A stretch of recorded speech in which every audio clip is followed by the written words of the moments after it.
Argylle is the latest movie by Matthew Vaughn, and it is not good. To get this out of the way, no, this film is not like the worst thing that happened since 9/11, like some people are making it out to be, but it still is not a good movie. To say a few small positives, the first hour of this movie is actually pretty entertaining.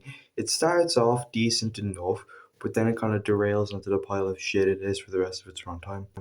And for an action film, the action sequences in this movie are not good. The choreography is incredibly bland. It's just hitting, kicking, punching, nothing creative to it. And also, I can't help but feel like this movie was originally intended to be rated R because there's action sequences in this movie where after characters get shot or something, it feels like there's meant to be blood there, but there isn't. They just awkwardly like get shot and there's no blood, no nothing. They just get shot and they fall down. Visually, the movie looks incredibly bland, looks about as good as a Netflix original. And that kind of describes what Argylle really feels like. This feels like it is a Netflix original film. This feels like it would line in perfectly with films like Red Notice, Lift, all them.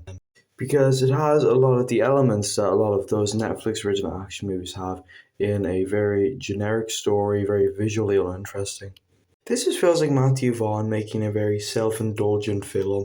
It's basically all the silliness you got from Kingsman 2. It's like that times 11.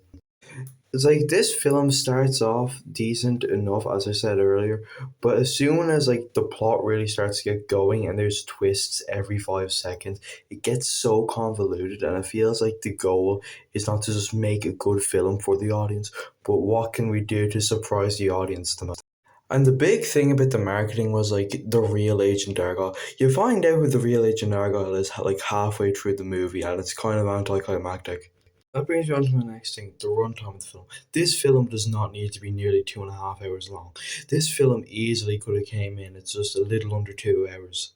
This movie has multiple A-list actors in it, and most of them are wasted. The posters would make you think that Henry Cavill is the lead of this film, when in actuality he's probably in the movie for under 10 minutes. The only one of these big actors that the marketing's been publicizing a lot that are actually in the movie, that actually have like a decent role in the film, are Bryce Dallas Howard, Sam Rockwell, and Bryan Cranston. Everyone else is basically just a glorified cameo.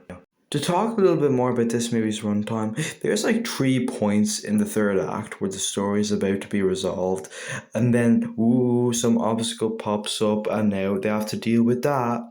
I honestly think the only reason why this movie is as long as it is because they just wanted to make a long movie, not because the story actually needed it. It's just they just wanted it to have a long runtime.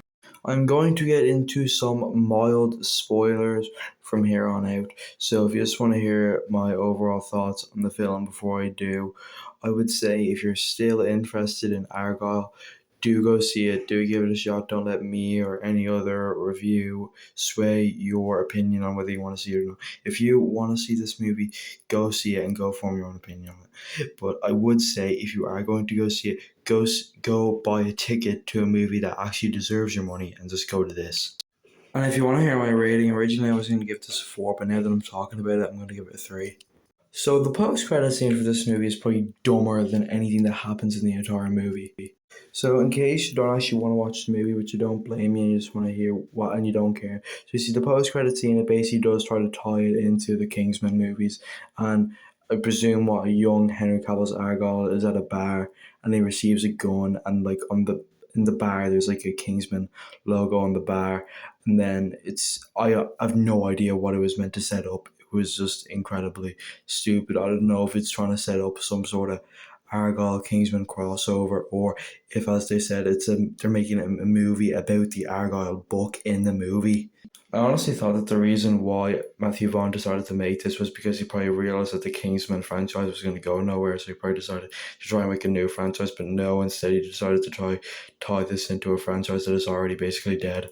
So, the final scene of this movie, basically, at Bryce Dallas Howard's character's book Q&A. I do remember her character's name. I'm just not bothered to say it. Basically Henry Cavill shows up, and then she gasps, and then Sam Rockwell sneezes, and then the movie ends. I don't really care to see where that goes. This movie probably isn't going to get the sequel it tries very hardly to set up because it's projecting to completely bomb at the box office. So we probably are never going to see where that goes. So overall, to wrap all this up, I'm sorry if I come across like douchey in a sense in this video. If it comes across like I'm being very cynical about this movie, it's just I am so tired after being in that cinema for what felt like 5 hours watching this quote unquote movie. So I'm sorry if someone maybe doesn't, now that I'm kind of listening to him talk, I'm kind of feel like maybe I'm coming across not in a good light, maybe in a more cynical way, as I said. So overall, to wrap this up, I'm going to give Argyle a 3 out of 10.